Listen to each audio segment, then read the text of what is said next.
These are nice. Thank you. It's actually on. Hello, welcome to episode 6 of the Grassfed Podcast. I'm Clayton Carpenter, and we're here with Cali Baird of Sense with Intent, and we're going to go over a little bit of everything, life, candles, food, and stickers. Did you see your stickers? Those are for you. Oh, they are? They are. Those are from Cool. Sticker Mule. Yeah, I was looking at everything as I was sitting down. And that's from Holistic Hemp Healing. That's CBD cream. Very cool. Thank you. And this is Moringa from the farm in Belize. Wonderful. Those are for you. And Heck there's a yeah. t-shirt somewhere. Awesome. But yeah, so tell people about yourself. So I am the owner and founder of Sense with Intent. It's a holistic-based aromatherapy candle company right now. And I started the business back in March of this year. It's gone pretty well so far, but the mission behind it all is to spread the awareness that holistic, in particular, aromatherapy can have, whether you're using essential oils as a topical therapy or diffusing them.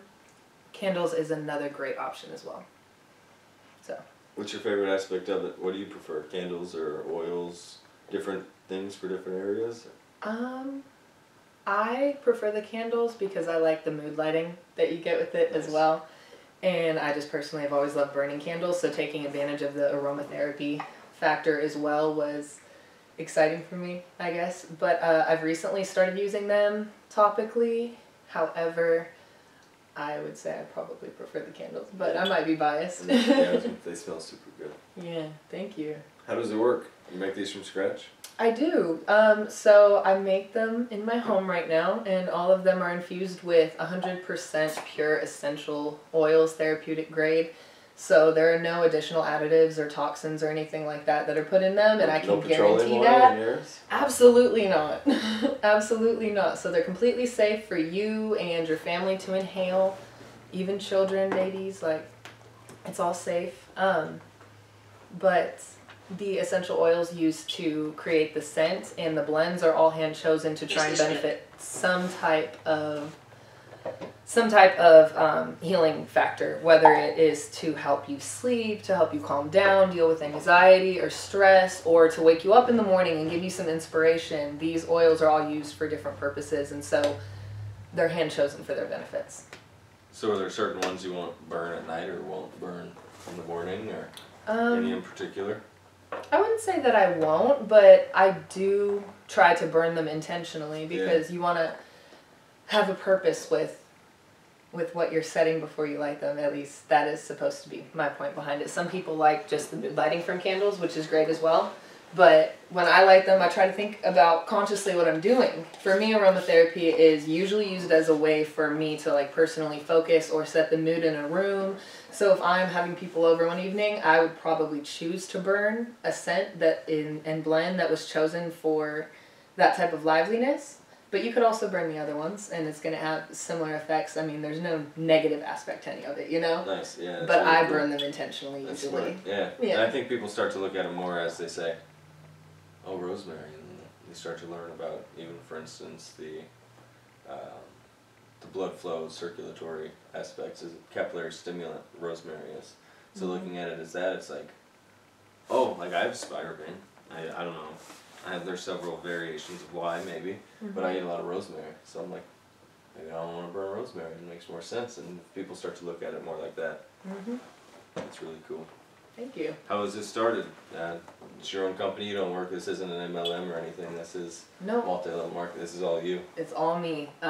In my kitchen, in my home, and it started kind of as a little bit of a hobby at first. I've always been into like holistic health as opposed to modern medicine, I guess you could say, personally. And I've always been interested in organic skincare and more organic-based brands and things like that, just out of personal preference, because there aren't as many additives that I would see as dangerous or unwanted necessarily. There we go. That's the way. That's for you guys. Yeah, enjoy. There we go. It's nice and appealing. Where was I? Candles.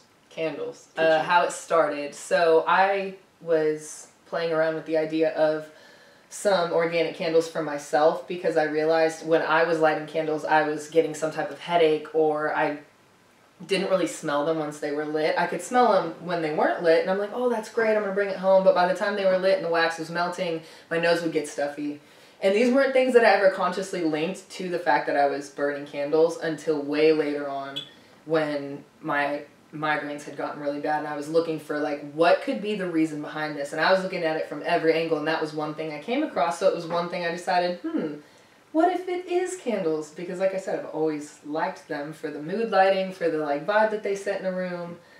And when I decided to make them, it was originally for myself. And Sorry, go ahead. I would selfishly ask this. Did that rule that out? Your migraines, just the candles? Or like... Not just the candles. I also have a special piercing in my ear. My date is pierced that it pinches a certain nerve in your ear that is also supposed to help with them. So while I still get them from time to time, I used to get them way more frequently. And I think the piercing mixed with this change in like my daily lifestyle and awareness of what I'm doing definitely have helped, because I don't get them nearly as frequently. They were way worse like 2-3 years ago, and I've definitely seen a difference in it. So cool. That's awesome. So back to where do you sell them? Where do I sell them? Yeah. I sell them online. I have a website right now, and I'm working on getting in touch to get into some more like a little boost style sales, like with festivals and things like that. But right now it's online. So www.senseofintent.co is the website where you can browse the current gallery, and custom candles are also one of my favorite things to do. So while I have like these two in the main line right now, I also will make any type of handcrafted blend that is sensitive to the whoever is reaching out to me about like what their ailments are, whether you deal with stress and anxiety, or you want something to kind of help pick you up in the morning and start your day. If you're a creative and you want to just set the tone of the room for a little bit, or you need like a good air freshening cleanse, like there's multiple purposes to each one, but everybody's life is different. So that's cool. How does that work? They just contact you on the site? Mm-hmm. Because I'm going to contact you after this. That's cool. Thanks. Thank you. Please do. And yes, you can email me. There's a little link on the bottom where you can subscribe, and it will send me your email, and I can reach out to you, or I will leave some of my cards here as well. Sweet. And the email is listed on there, so either way. But any form, whether it's that or social media through the Instagram, Facebook, anything like that, if you reach out to me, I will respond. Sweet. Yeah. So that's awesome. Pick your easiest venue. Sweet. Yeah. So, I don't know if you want to talk about the story, but the reason you're able to do this a little more full time, you mentioned that you kind of had a rearranged situation. Yeah. So, I had been at the same job for a long time, and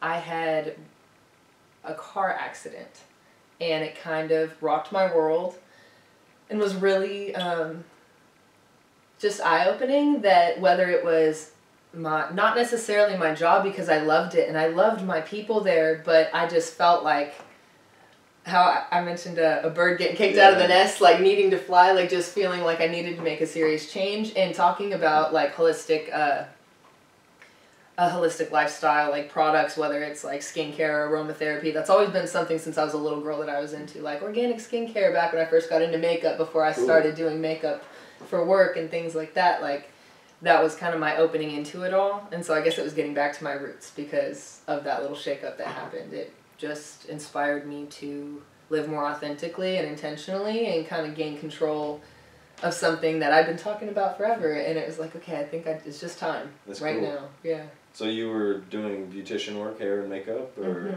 everything? No, just makeup, actually. Nice. And I worked for a wonderful hair company, though. Cool. Yeah, I worked for Tony and Guy for 4 years, and shout out to my people.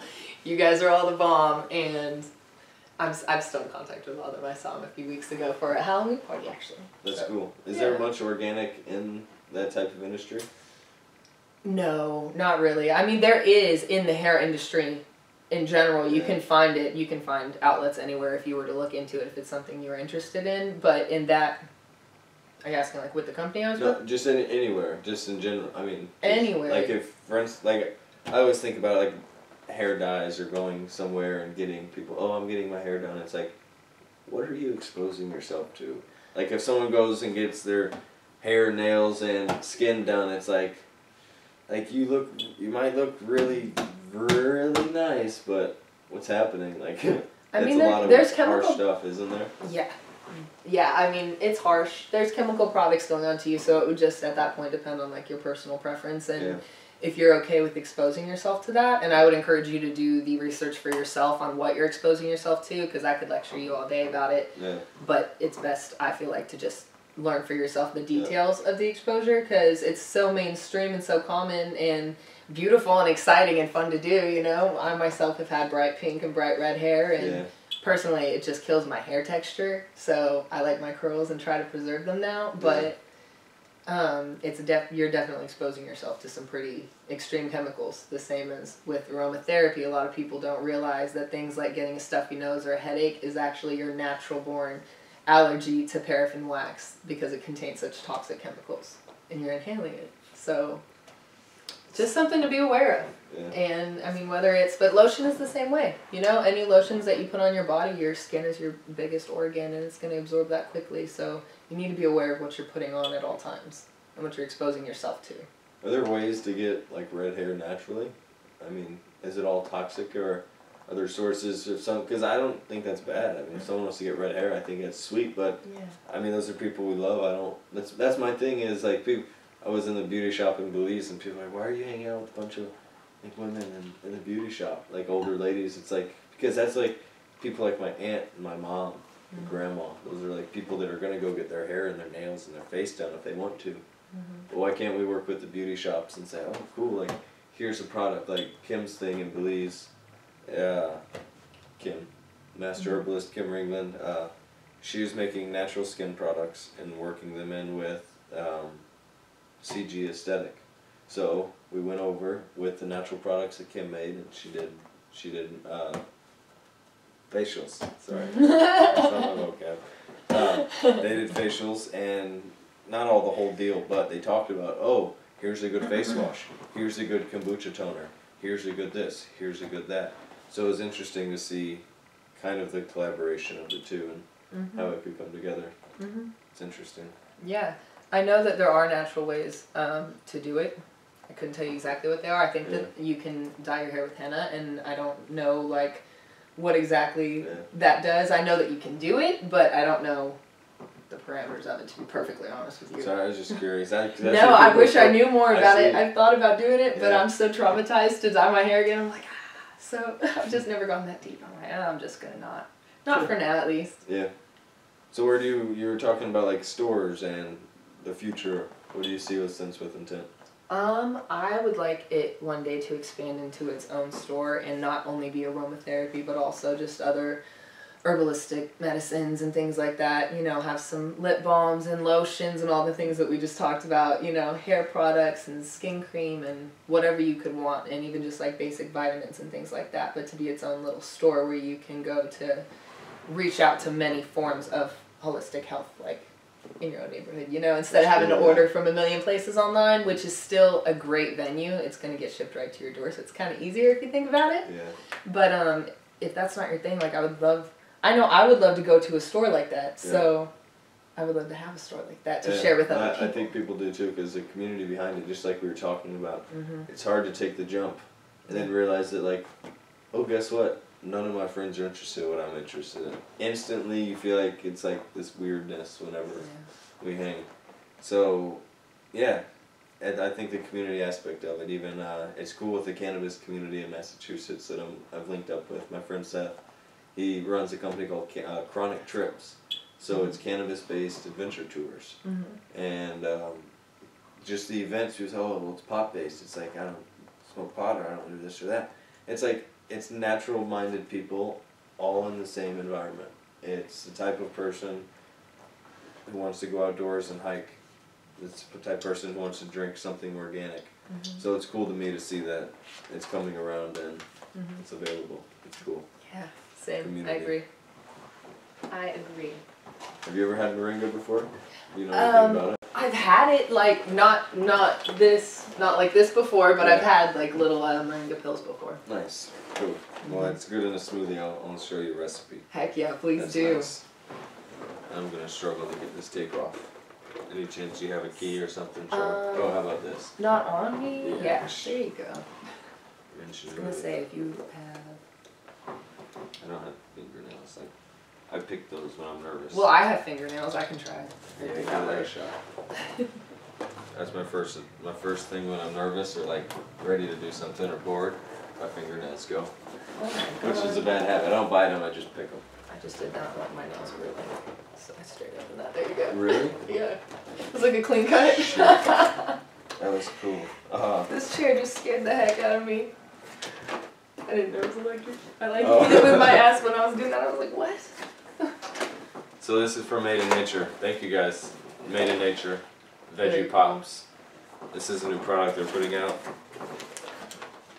And could you nicely get that off and not, because I'll mess up the sticker without a doubt. Yeah. Oh, they rock. So these are Veggie Pops. Supposedly they're the bee's knees. And do you want to try Barack? Let's see first. I want to see, we'll make sure it contains chickpeas.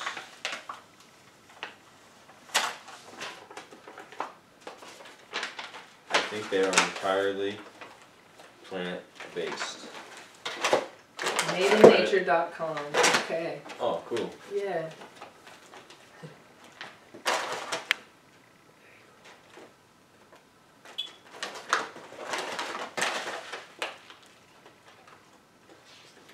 Oh, here. Look at that. These guys rock. Look Something how, about the company.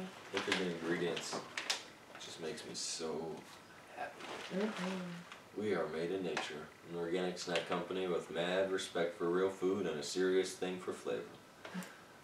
We've dubbed our 50+ varieties super snacks because they push the flavor to the limit with real whole foods.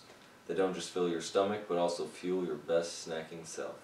That's me. I have a big snack problem, like late at We night. were talking about that. Bad. It gets really bad. Guilty pleasure. Yes, but this isn't guilty. That's why I love it. Yeah. But this whole box could be gone soon, but I'm going to share with my friends, don't worry. So, yeah. Our super snacks featuring nothing but organic whole fruits, vegetables, nuts, seeds, spices, and other good stuff. No junk, no joke. This is cool. Here's your sticker. Oh, thanks. Certified organic, plant-based, vegan, non-GMO, natural, no-nonsense nutrition. That's a good way to phrase it. No-nonsense nutrition. Easy to devour on the go. I like it. Reggie's like, whoa. I think you guys like Logic, don't you? These are going to be good. Open them up. Open them Oh, up. do Want 'em it. now. Do it. Please open them up. I didn't mean it like open it up. Like, I meant more like fuck it, do it. Did these just get sent to you? Yeah, I just got them in last night.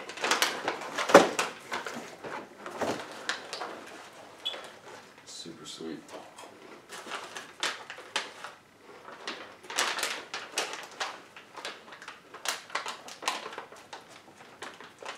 These are some great snacky foods.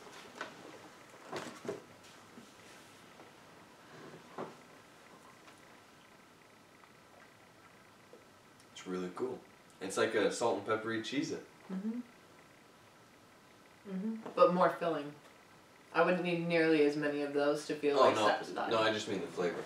I was trying to think of, because there's nothing that tastes like that. You guys did good. That actually tastes good. I was skeptical, I'm not going to lie. Because they said they were going to send it. I'm like, this isn't a paid thing. This isn't anything.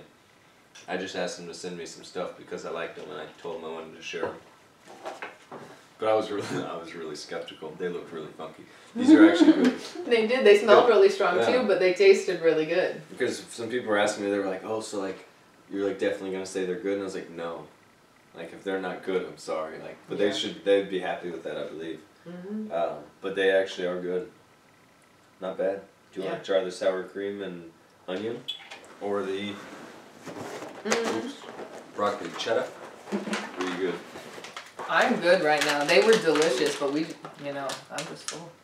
Mango, sweet and tangy. And I wouldn't lie either if they weren't good. I was surprised at how much flavor they had. Like, I expected, I kind of had low expectations too, just in general. I'm like, we'll see if it blows me away, but I'm going to be honest. Yeah. That's why I didn't say anything real quick. I didn't want to lie. It's fun. But yeah, I really like the mangoes. It's fun to experience. Are you a mango fan? It's fun to experience mango season in Belize. So back to the Belize conversation. Make sure you go from like, what, April, May, June, July. April, May, June, really, and it's like mango time. Like mango time, like 50 Dude, cents. do you know we're having a mango shortage right now because of some crazy stuff going on in Mexico? I don't know about that. I'm not sure. Yeah, mangoes are about to be really sparse if they aren't already, and like I've noticed in the stores around me they are, but They were $8 one time last year before I left for Belize. I took a picture of it and I was sending it to my mom, and she's like, "No, it's messed up." It's like, "No, Mom, it might not be." Well, right now there's something going on with like down in Mexico. I don't know exactly, so I don't want to speak on it too much, but something with like the cartel being involved and holding, or like people protesting work because they're not being paid enough. Dang. I don't know, yeah, but because of that, we're about to not have mangoes, so. I'm gonna have mangoes because I'm going to Belize. Sorry. Oh shit. It is one Okay, thing. so you said April to like July, mango season. All right. It's like, and it's avocado season. Like June, late June was avocado and mangoes pretty heavy. July. Dude, I might be tripping. I might be talking about avocados, not mangoes. It might be. Yeah, one of the two. But One of the two we're about to not but have. I really did see an $8 mango last year before I left, and I don't know if it was fake, like messed up. But if it was. Was it at like a local market or in a store? Tom Thumb, I think. Yeah. Okay. So I don't know. I've been wanting to hit up this farmer's market that's down the street from my house literally like the past 3 weekends, but for some reason my brain on Saturday, like morning, midday, just turns off and it's like, you don't have anything to do right now until it's over. And I'm like, damn, I missed it again. That's what I feel about garage selling. It's like, I grew up, it's like getting popular now. I grew up going to garage sales. Like my mom laughed. She's like, this is nuts. She's like, you hated going to garage sales. And now I'm like going to them all the time. I had been, that's how I made my money before I went to Belize. I was going to garage sales and buying stuff and taking it to Canton. That's where you should go, is Canton. Trade days. Canton, Texas, out Highway 20. Okay. It's really cool. Yeah. It's cheap to set up a booth. All Not like, it's not booming anymore, but it's good networking. Mm-hmm. You know, it's good. It's like, what, $50? Wednesday to Sunday you can have your booth, so even if you just wanted to go out Friday, Saturday, Sunday, Good to know. set up a booth, Mm-hmm. it would probably be worth it. Thank you. Worth Yeah. $50. Canton? Yeah, Canton, Okay. yeah. Canton. I'm going to make like a guide to Canton. Something I want to do is make grass-fed guides. Mm-hmm. So the grass-fed guide to Belize, it's like getting to Belize, you know. If you're from the States, that's really all the opinion I have. So I can't say like, oh, if you're from Europe getting to Belize, it's like good luck. But for me, it's like, okay, flying from Houston for us in Dallas is best. So you got, with Southwest, you pay like $350, get from here to Houston, Houston to Belize. And then it's like arriving in Belize. Here are the popular places to go that I've been. Here's the, you know, when you get there, here's the best places to stay. Here's where you should eat. Here's places I've worked with. So then you know you can go and eat. 'Cause that's a big thing for me, traveling. Like I have my moments to where it's like, yeah, we go out to eat, and it's like, I mean, like, there's nothing clean. Like, there's, like, yeah, you can always find something, but it's, I didn't eat clean. And, you know, and it's like, I didn't want to do that, and it's convenient, and it's just like, I don't feel good, but I'm not going to complain. But I don't feel good.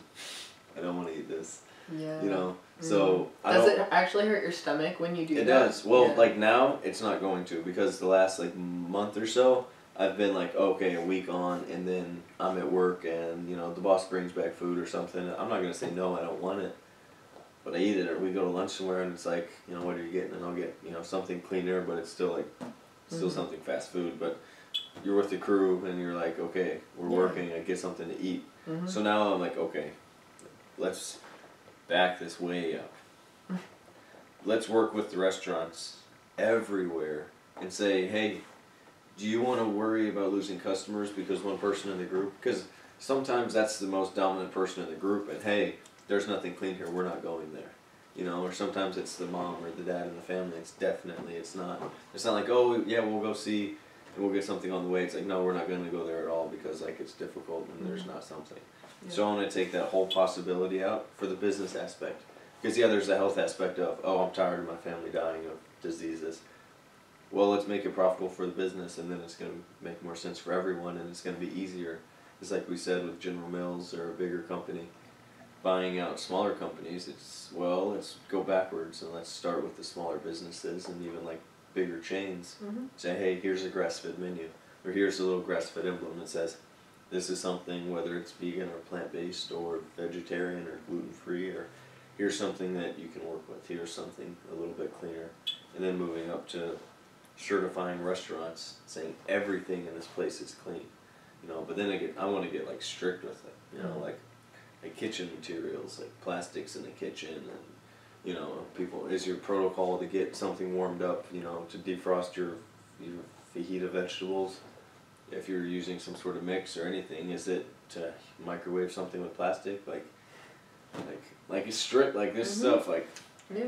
I don't know, people say, oh, that's really weird. Yes, this is it's really weird. Yeah, like you're thinking weird about it too much, and it's like, am I thinking about it too much, or are you not thinking about it enough? No, people, I'm over that. I went over the hill long ago. I don't care anymore. I threw all my mom's plastic away one time. For real. No. I love you, Mom.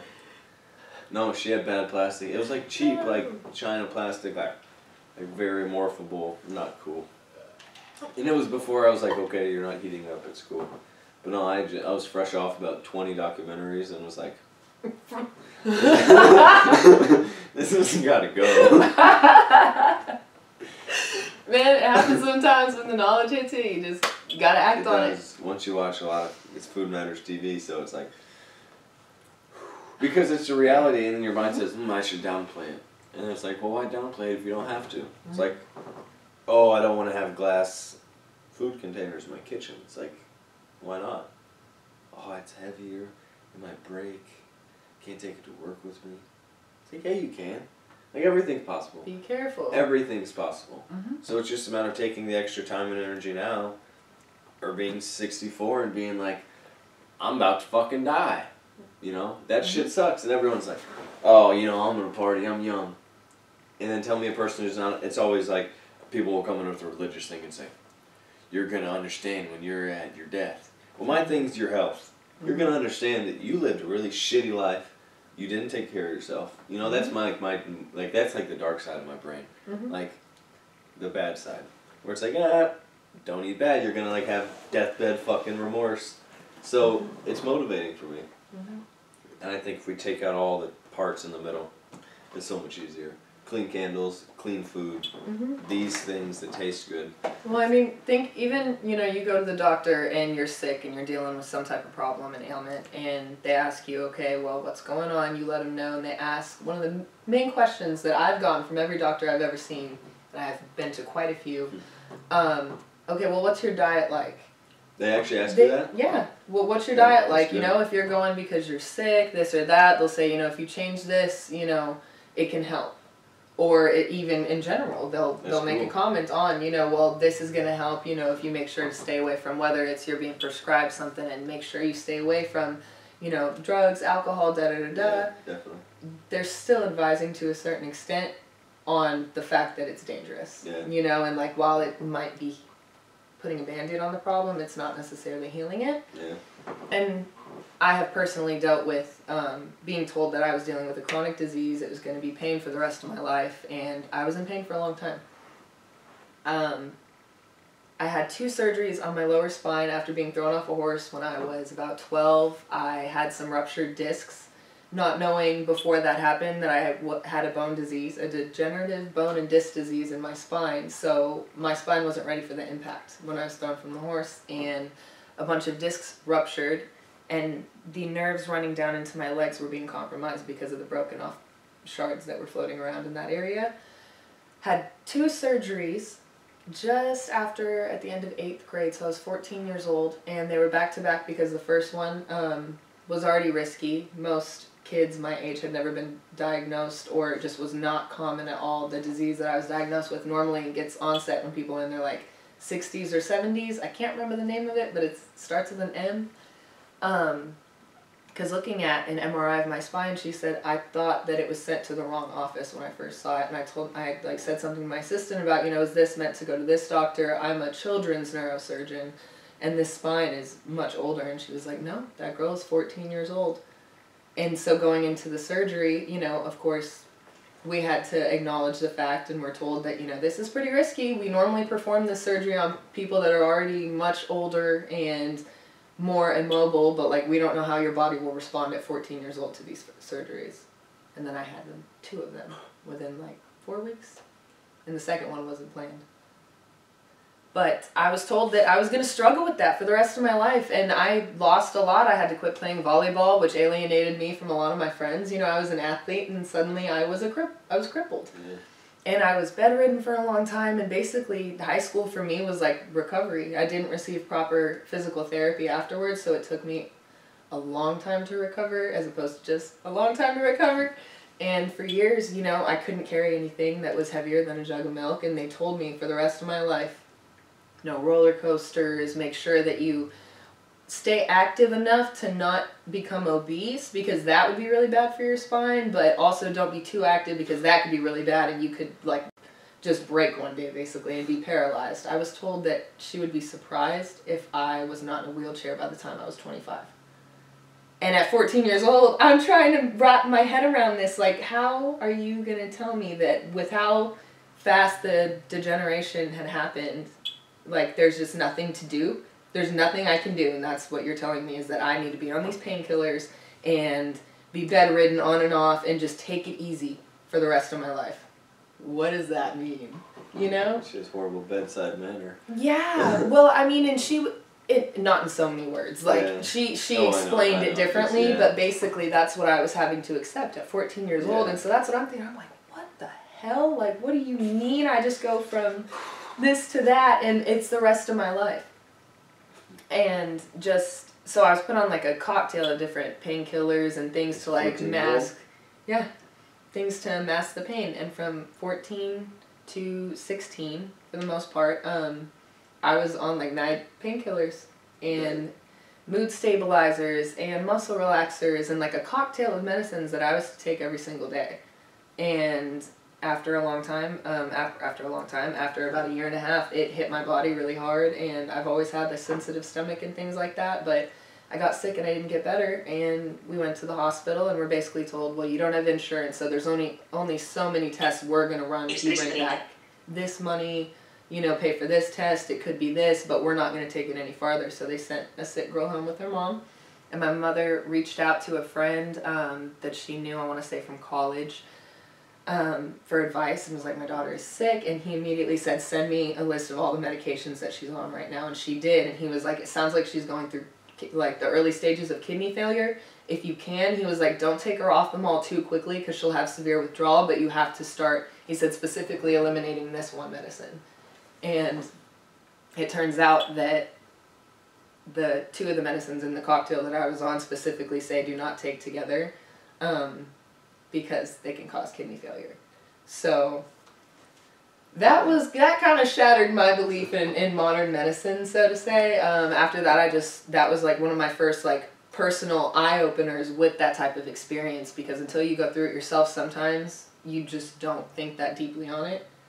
And at that point, you know, since then I've tried to learn many different ways to just not allow that to, I refuse to accept that. And since then I have been able to get back into the gym and been able to work out my muscles, and it started with, you know, simple things like stretching and being aware of what I'm putting in my body. Like, if my stomach hurts after I eat something, maybe I shouldn't eat it anymore, you know?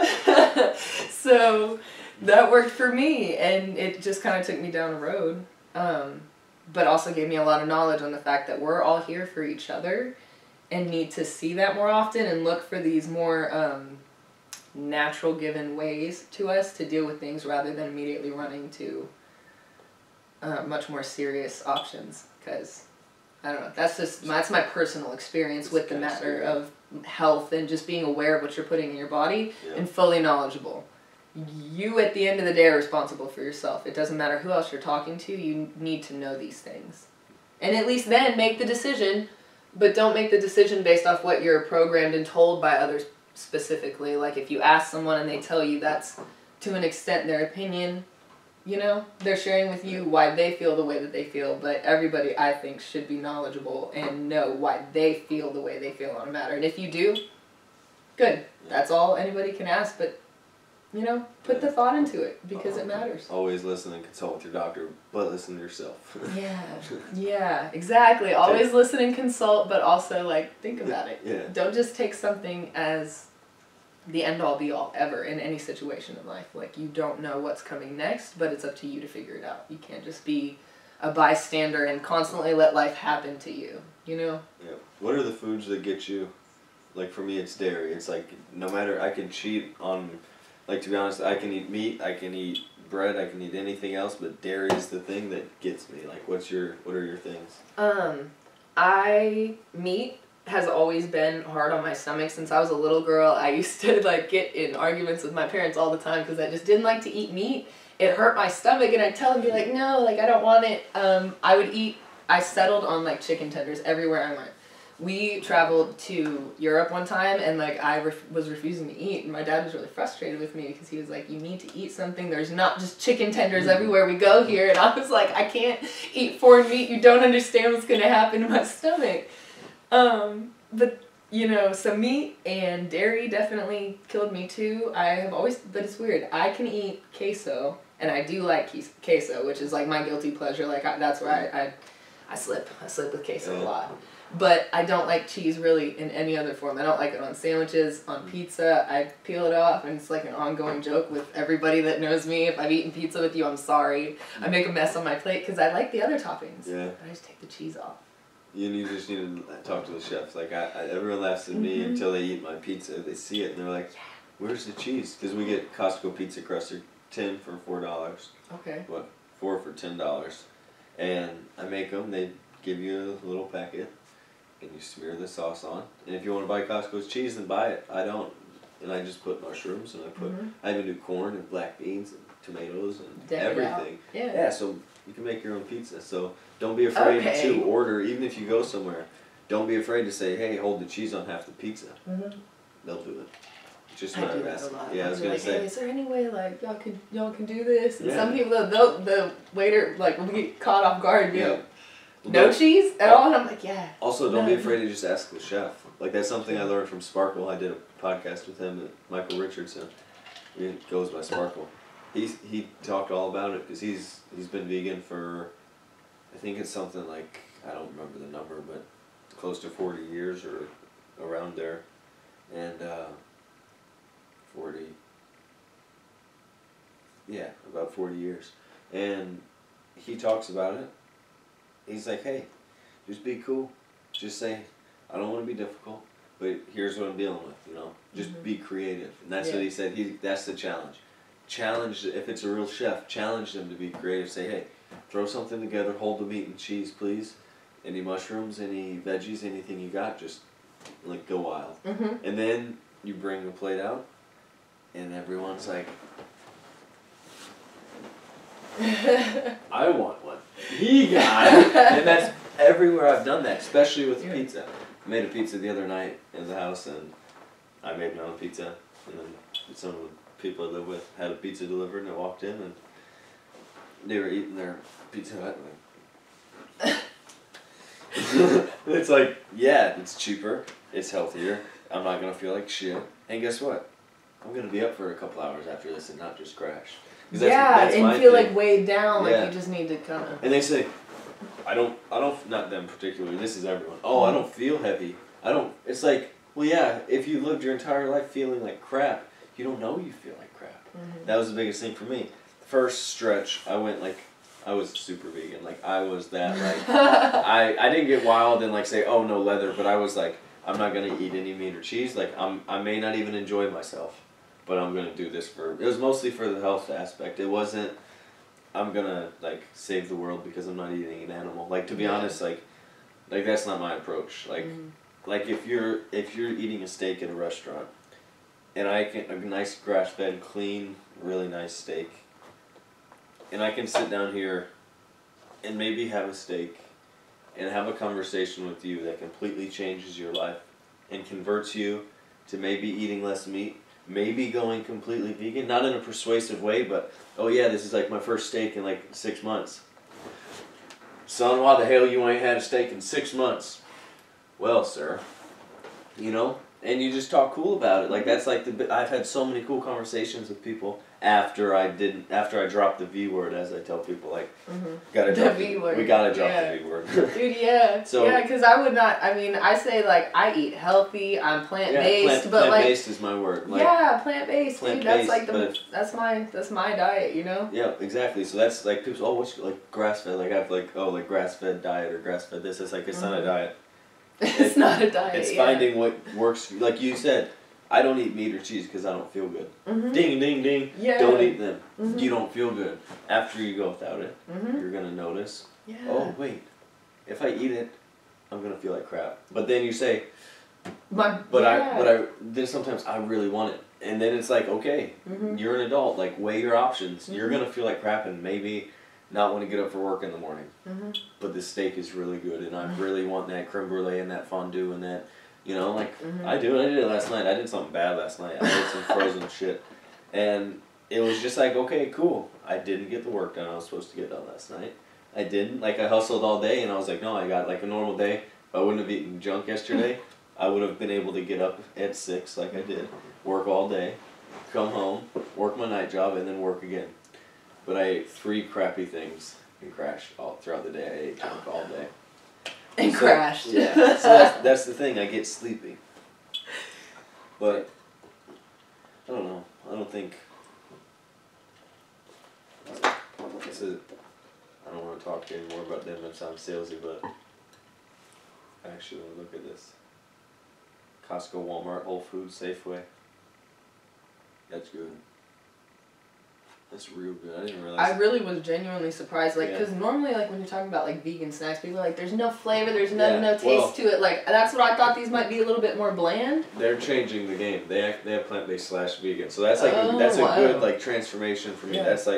That's where we have to head. Like, I think I'm going to make that a thing. Let's, like, drop the V word. Like, that's good. Because there's a lot of people who don't want to eat meat every day. They want to eat really clean, but if they want to go... Yeah. It's like, dude, sorry for curse. I enjoy a steak. Like, to be honest, do I enjoy eating a sirloin? I do. Do I do it here in the States?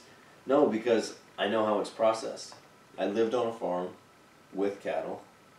I saw the cows, and I was thinking, I'm not going to ever want to eat meat again. I see these 160 cattle go by. I lived on a hill, and they'd come all around my house. They'd be within 20 feet. They'd wake me up. They'd wake me up in the middle of the night.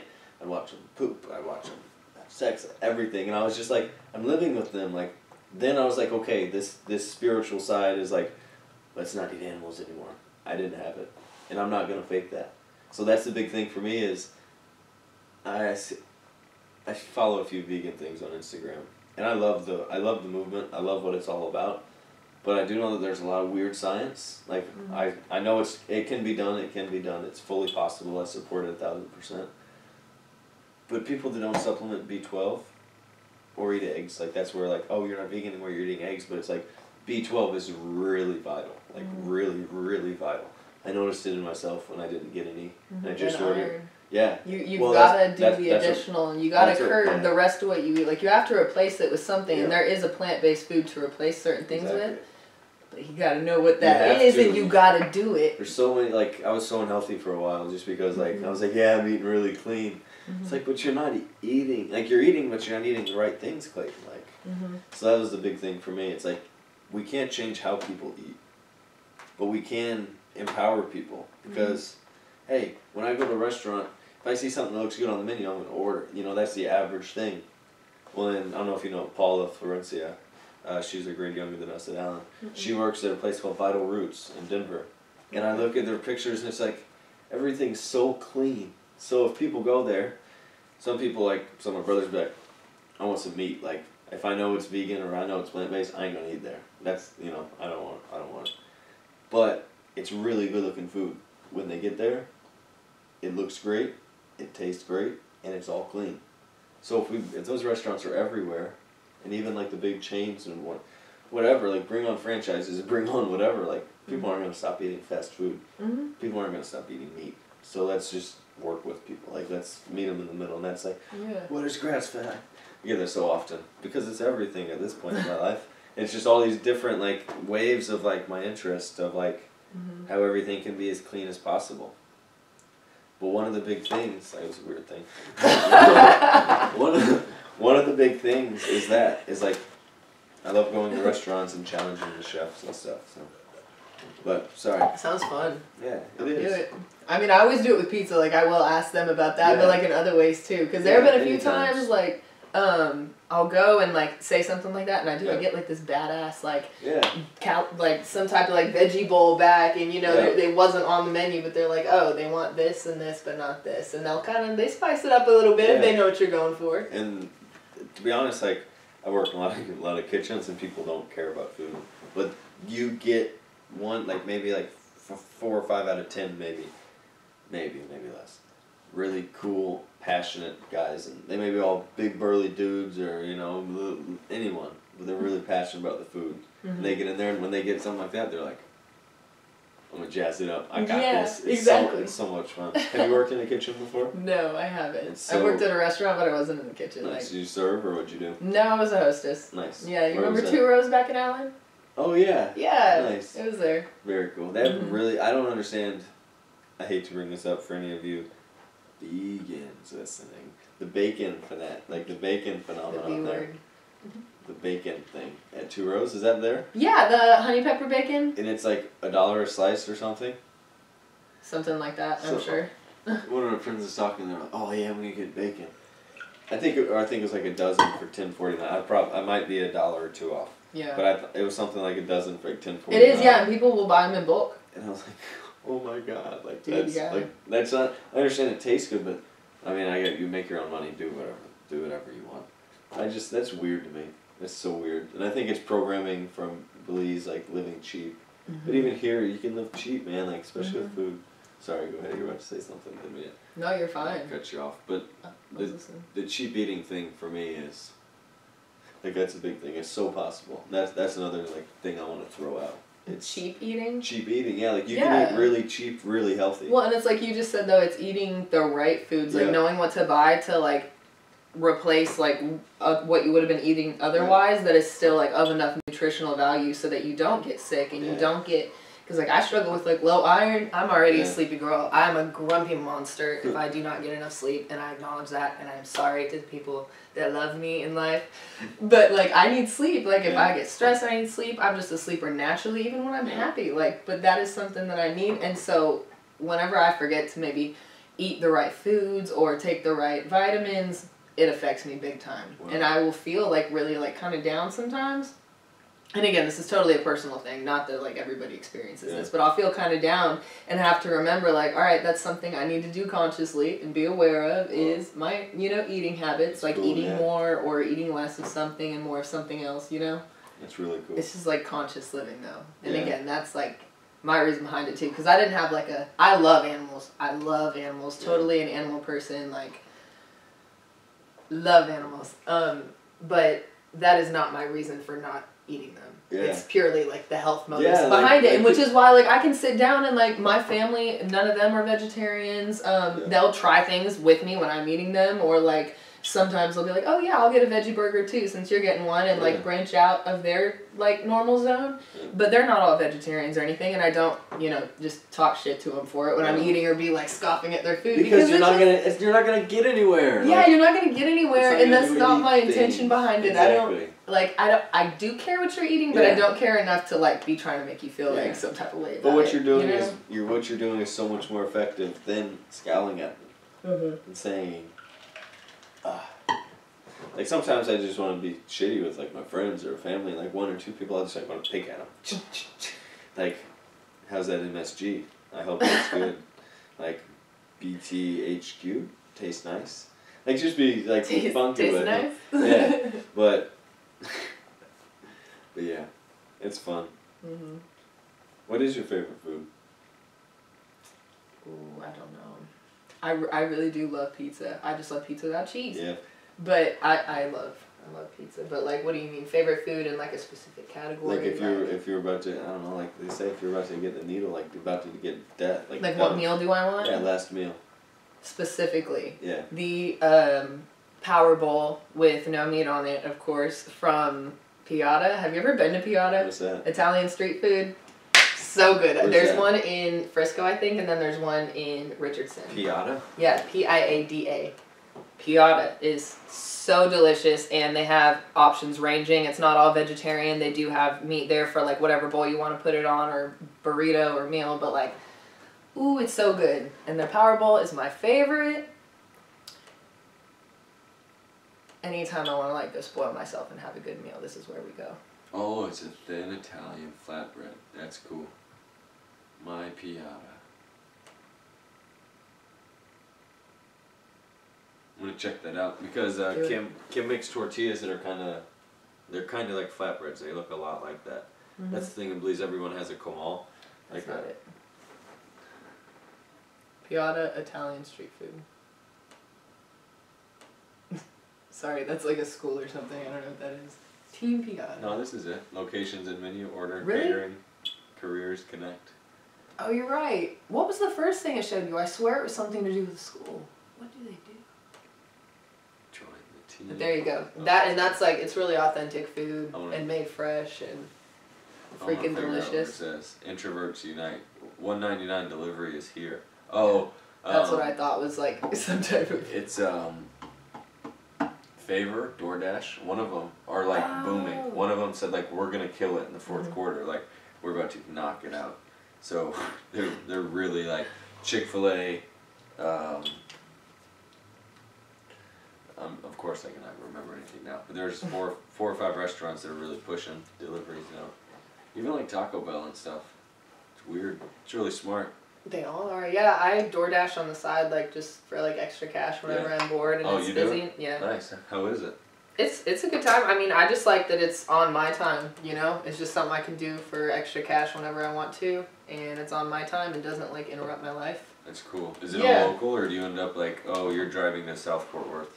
No. I feel like There's that's- like zones, so like if you're in a certain like zip code, you're only dashing within that zip code or whatever, and sometimes it'll try to like, if like yours goes dead and you're still like driving around, it'll try to like give you an offer to go to one that's in the zone next to you. Yeah. So like depending on where you live, if you're doing it in Allen, you might get asked to go to like the Carrollton side or like the Plano side or something like that, but then it's like you just decline it if you're done quick. or... It's so scary. I did Instacart. My brother did Lyft. Oh, and really? He said, before I get into it, he's like, it's cool, but like, track your expenses. Like, you don't always make that much money, as much as it seems. And as I started to drive around some places, I'd say, cool, I just made $14 off that order. All right, cool.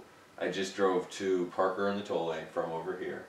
I got there and then I sat in traffic. And then I lost about 30 minutes there and then like 15 on the way back. And then it's like, abort, that wasn't worth it.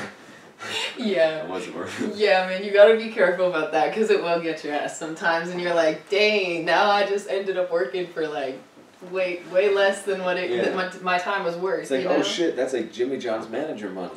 I'm like, that shit's nuts. It's Shots like, fired. the shots fired. Actually, Jimmy John's, you're screwing your employees. Like, I'm not very vocal. They work them to the ground. I'm not vocal about many things, but I'll be vocal about a few.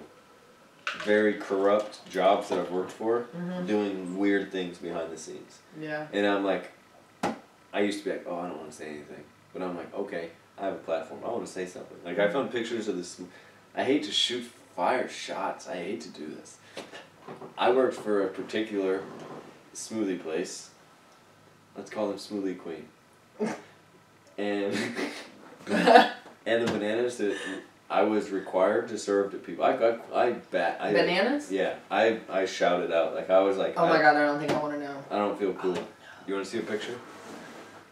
Oh Like- no! They were like, That's Smoothie Queen! No! Oh y'all, I don't want to see I this. can do it. I can do it. Where is it? Where is it? Is it gnarly? It's not gnarly. It's just natural fruit decomposition, but decomposition makes it sound nasty. It's natural, like, fruit breakdown. Now I... Oh my goodness. He's stressing me out, y'all.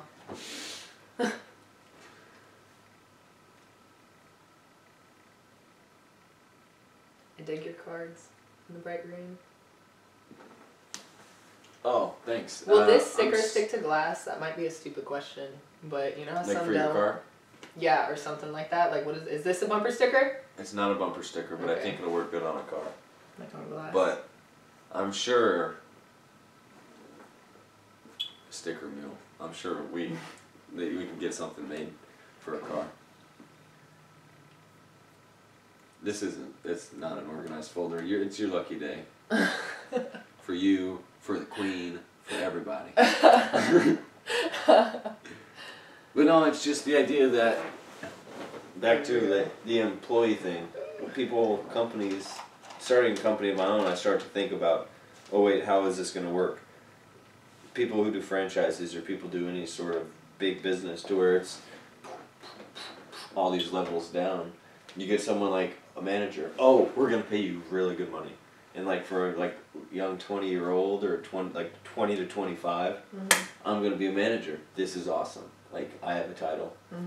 I have guaranteed hours. I get off earlier than normal. I have a little bit of say-so, and guess what? I don't know the exact number, but I'm making like a certain amount of $1,000 a year. And for us, like, I don't know, I just got out of school, like not 3 years ago, whatever. It's like, oh, like seeing a number like $50K a year, $62K a year, even like $38K a year, seeing it in that rather than like, oh, I make $8 an hour. So they get these managers and they're like, you're going to make this much a year, salary, definite.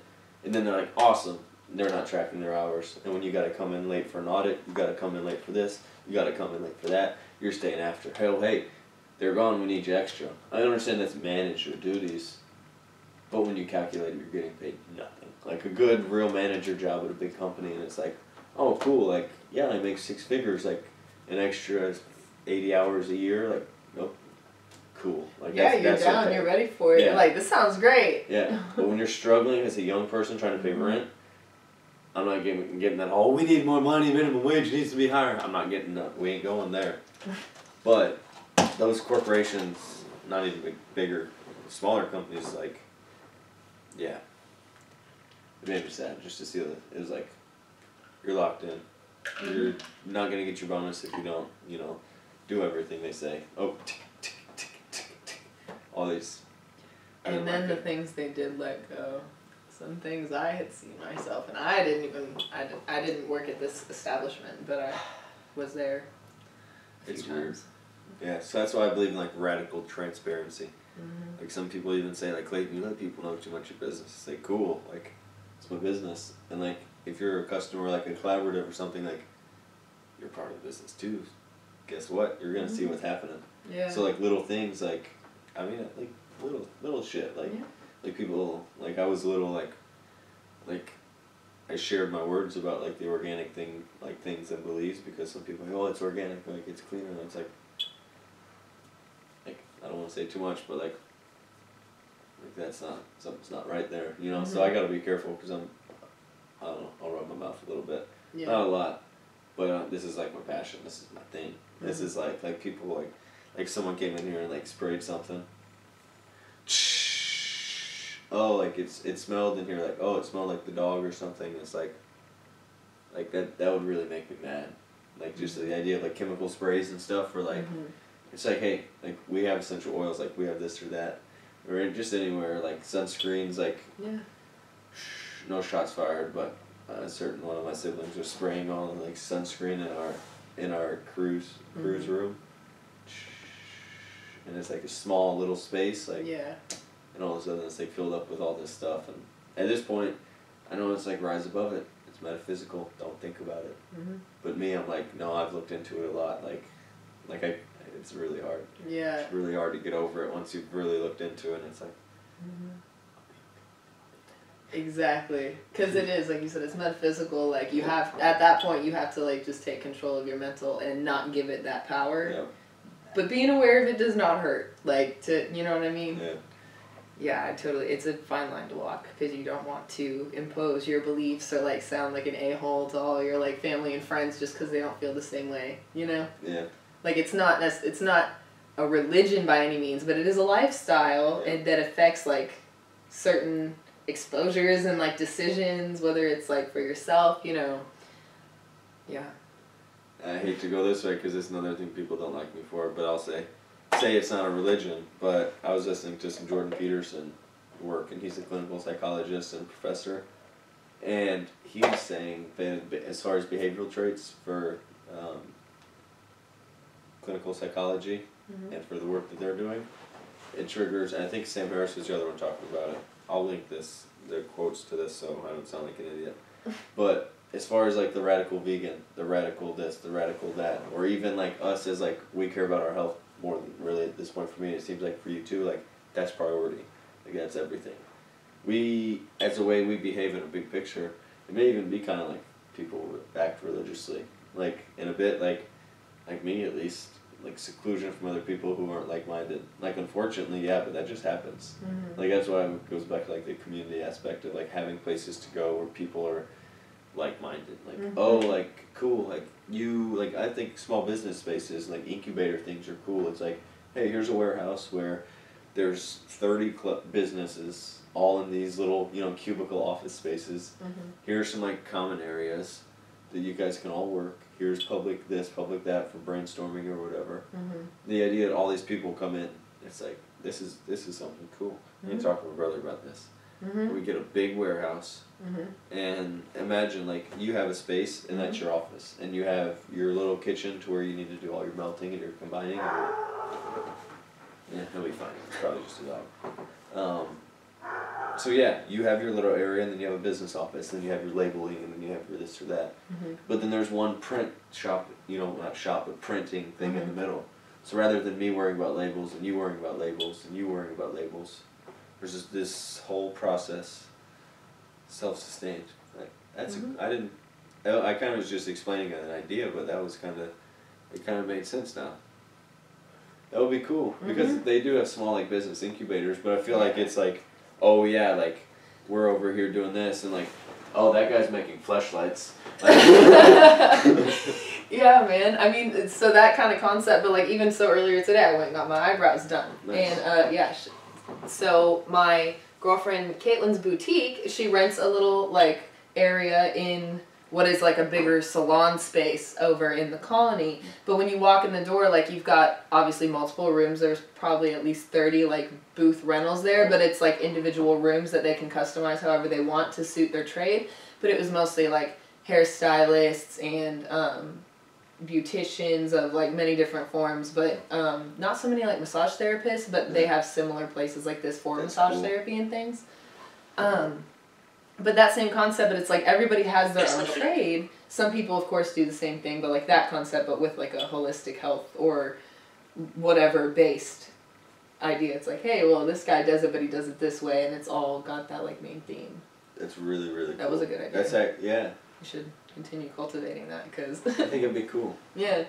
It's like you said, it builds the community because it's nice to be around like-minded people that, you know, you don't feel like you have to be reserved around, and that are also creative minds that want to continue to like reach out and like broaden the horizons for people to be in contact and to have the knowledge, because knowledge is power. Whatever you do with it's up to you, but just to spread that, I like that lifestyle and because I don't know. I always think of Dallas. I always think like Dallas. There's not like a scene or like a community. But I think it's like if you build it, they will come. Like there's people that will come out of the woodwork and be like that's what I've been looking for. That's why like I'm looking at going like to concerts and things like that. I shot the Silva on the Q, like the shot videography shot. The Silva on the Q and Michael Christmas concert. Are these yours, both of them? Yeah, that one is as of 2 weeks ago. It's the first time I've ever I used it. No, I didn't. With Luke, the Luke podcast wasn't on. I got it like 3 or 4 days after that. It's like a week ago, week and a half. That one, I don't know if it's not on right now. It only records 10 minutes. And what time is it? 4. I don't know. I'm not 4:01. meaning to look. Cody's probably gonna call me soon. Oh yeah. But that one only records 10 minutes and clicks off. Oh dang. So it's cool. Trevor, remember Trevor Mott? Mhm. He sold it to me for $200. Damn. I lucked out. Shout out to Trevor.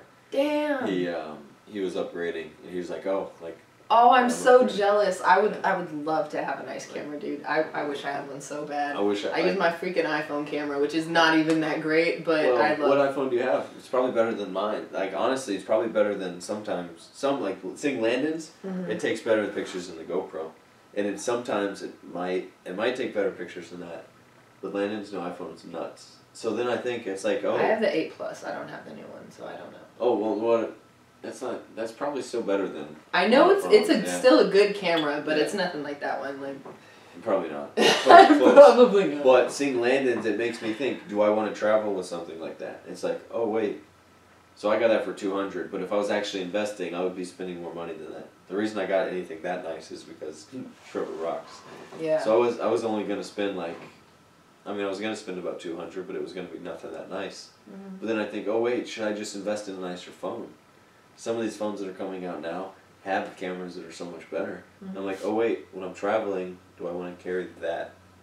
That I'm definitely going to carry, but do I always want to carry that, and that, and that? It's like, if I could just carry a really cool phone. That's something I saw on the Joe Rogan podcast. He talked to this tech reviewer. Yeah. And he was like, well, with this, dude was like different phones. He's like, with this one I do this, with this one I do this. And it made me think, it's like, would I buy another one of those? I don't think so. I think that's more what it's getting to.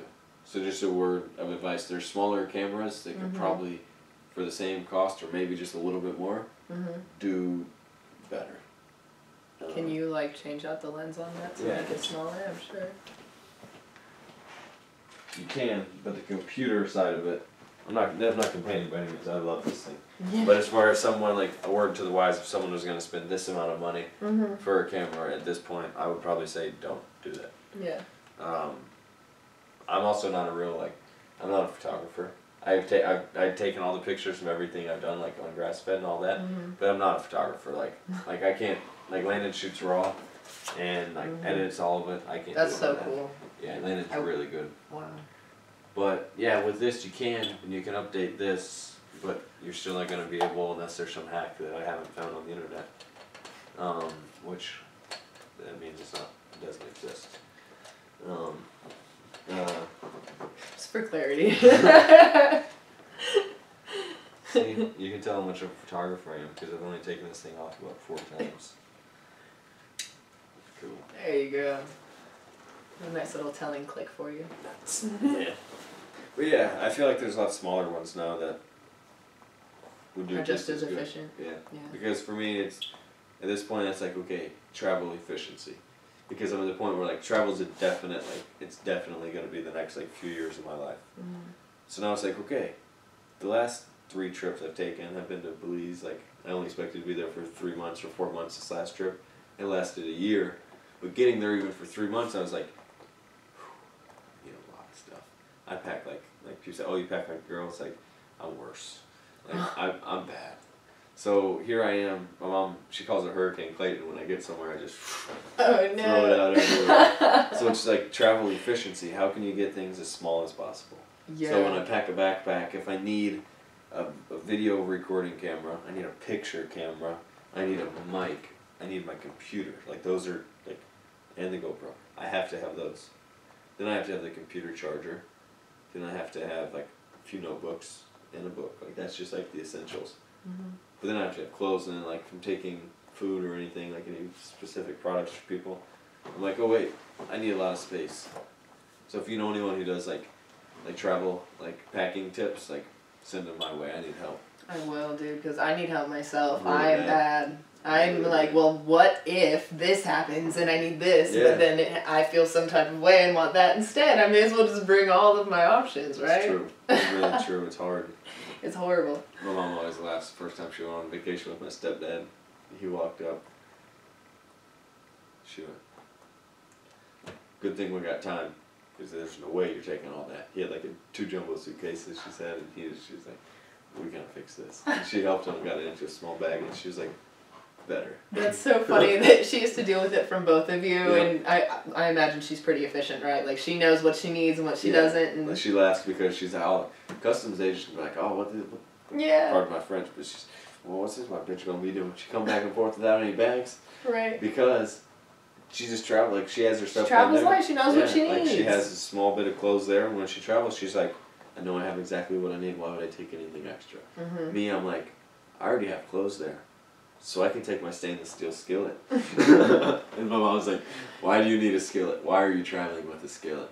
I'm like, well, I need that, and I need a French press. I need it, Mom. You don't understand. So I have, right. That's like the mental concept of having like a big purse as a woman. So like I refused for a while because of my back issues to carry a purse just because it throws me off. So I have like a small like wallet that's real thin that I can slide in one pocket and then my phone in the other rather than have some bulky shit. And I usually hook my keys on like my belt loop. So I'm like, I got all my shit in no bag, and people aren't asking me to carry stuff for them, which like I don't mind. I love y'all. I'll do it if you do ask me, but I hate when. But she ain't gonna put your Skittles in your purse when we go into the movie theater. But really, it's like, true. hey, can you hold this for me, and then my keys, and then my phone, and then next thing I know, like I got this heavy bag, but the bigger the purse, then it's like, well, let me bring a bottle of lotion with me just in case, and then like another bottle of perfume, and like, maybe a notebook just in case I get inspired. And maybe it's like, I'll need this microphone. Yes! But you're going to Walmart, but that would you be never me. know who you'll meet. Exactly. No, that's my logic. I'm really like, let me bring one journal, but this is my dream journal. Okay, but I could, think about what I dreamt of last night, or what if I feel inspired? Then I'll bring this journal instead. And then next thing I know, it's like even heavier. So I can't carry around a big purse because suddenly I need everything with me at all times, just in case. You never know what might happen. About 10 spiral notebooks. I said, oh Lord, my mom would laugh.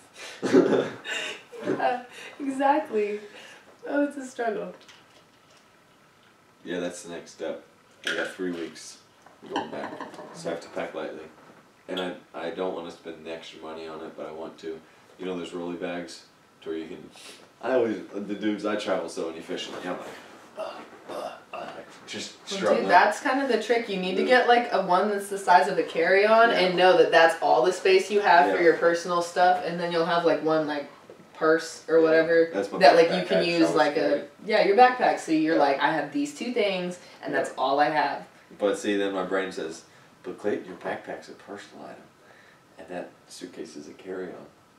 You have one more. Why? Do you just sit with something in your lap, or is it like, no, what do you do with it? I check, like when I travel, like so you check a bag. Yeah, but Belize is like, it's far. It's not far, but it's long. Like it's not like I'm going for. Last few times I've gone for a week once or twice, but once to like where I go now for a week. But the other 2 times it was 3 months and 10 or 12 months. So the last 2 trips have just been like. Yeah, you're like, I kind of do need Yeah, this like stuff. I'm not gonna go spend like if I got a stainless skillet here and I'm packing, it's like, am I gonna take my good stainless skillet? Like that's like my life. Like I love to cook, so a nice high quality stainless. Shout out to Revereware if you. I would love to cook on your stuff. I use it now, but when I travel, I love my own set too. So we could do something together. They're awesome. They have awesome stainless skillets, but I like a good stainless skillet. So I'm like, ooh, should I take the one I have? Some people are like, oh, just get one while you're down there. It's like, but it sucks, and it's like $60. So is it worth it to just pack it? Yeah. Well, that's my brain at least. So do you like omit something else? Like I'd rather bring my skillet than... Name one, I'll tell you. Because it's higher than a lot of things. Like an extra pair of shoes? Yes, leave it. Well then there you go. So you just gotta know what you're working with. It's like value proposition. It's like the value of a stainless skillet or the value of like... I don't want to show people my true self, but fuck, like... Stainless is pretty high in my life. It's like, oh, that's very... I mean, if it's pretty important... It's very materialistic. Because it's like the source of your food. Like, that's like... It's easy. Yeah. It's just a platform. It's clean. Because Teflon's... we're not going to get into that either, but like... Like, I don't eat off Teflon. Like, the whole thing on that soup pot I'm using. So I'm house sitting for a friend and they're cleaning. People came today. They were cleaning. And I had the pot on the stove. And then I was like, I don't know where they put it. I searched the kitchen and I can't find it. And so I went next door to my house and got it and brought that one over. But like, I was on a hunt. I was like, I'm not going to use Teflon. There's a Teflon one down there. You couldn't do it, not even once. I mean, it's not cool. Like, and then people, oh, Clayton, you're mentally ill. You think too much. No. Every meal I have of that soup, I'm not gonna, like, I'm gonna think, like, like it's programmed, like, yeah, that's just me, but it's programmed, like. Well, no, once you know, you can't, you know. You can't unknow. Like, that sounds so, like, cliche. No, for real. Like, Once you wise up, you can't just be ignorant again. It's like again. a Tumblr post, but yeah, it's like, God, it doesn't go away. It sucks sometimes, it really does. Yeah. Because then I think, I had a friend say, ooh, ignorance is bliss. And I say, no, it sucks, inform yourself. Ignorance is ignorance. Yeah, but then looking at it from like a placebo effect of like, oh, if you don't know that it's bad for you, you're not thinking about it.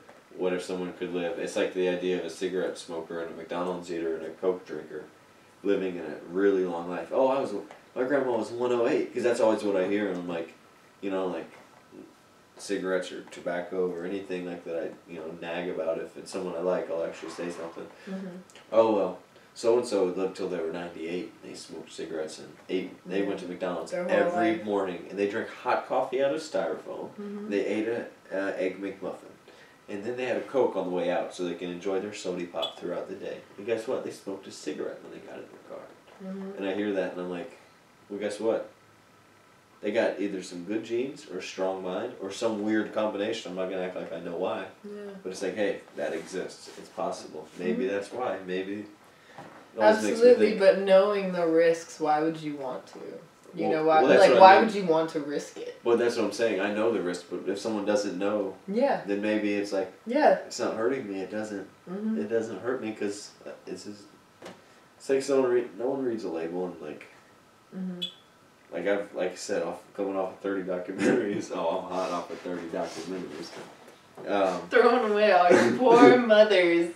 No, she was freaking Tupperware. No, my mom, like, I love my mom so much, but she's like, my mom's balling right now. Like, her health is like booming. Like, it's, like, the last 3 years, like, it's making me tear up. It's fucking awesome. That's amazing. It's so awesome. Like, going from, like, the doctor being like, she goes to a doctor and, like, talks to him about everything. Like, but, like, they're like, oh, like, did you take this? And she's like, in other words, I don't want to sound here, I don't want to sound like I'm claiming anything. But, and paraphrase, my son won't let me take that. And what about this? My son won't let me take that either. What are you doing? Taking moringa. Quit eating a lot of bread, a lot of milk, not a lot of meat. Look at the numbers. Look at her. Look at the numbers. Look at her. Started freaking out.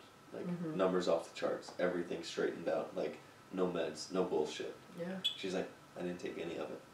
So that, to me, is like that's why I'm doing this. Like, the idea of another, like, 5 years with your grandpa or your grandma, something like that. Like, that's... Or for people that have been told, you know, one thing that's, like, seen as absolute from a doctor, and then being able to turn it around, like... it's crazy, man. It's like, and I'm right there with her and with you, like, living testimony to it, that, like, changing my diet and changing certain aspects about the way I think and, you know, treated my own self. Like, you can look at yourself as a victim of life. Things happen to you, or you take control and you live your life, you know? But it has to be a conscious, like, every single day you wake up with that mindset of today is mine, and know who you are. And know what fuels you and what doesn't, and be honest about that. Because, you know, like we were talking about, like, sometimes you will lose people or things or aspects to your life, whether it's a job or a friendship or a relationship, like, whatever it may be. Like, sometimes what's best for you is your own path. It's always sensitive to who you are. The first 10% of that loading process really fucking sucks. But once you're like 13 or 14%, you're like, this might be a lot better. It really still might suck, but this is really good for me. It's so cool. Really, really cool. It is. But I gotta get rolling. I gotta take Cody to the airport. Okay. He's going to Seattle for Thanksgiving. Oh, but this has been wonderful. Thank you so much. Absolutely. This is cool. Thank you for having me. Yeah, thank you to Made in Nature and Sense with Intent and whoever else we talked about. Thank you, thank you, thank you. Thank you. Yes. This is awesome. Thank you all for watching. This will be available on Anchor and all the dozen things that it puts it up on. And the links are all below this. And subscribe. And I don't like doing all this stuff, so just, you're a human in 2018. Do your thing. Do your thing.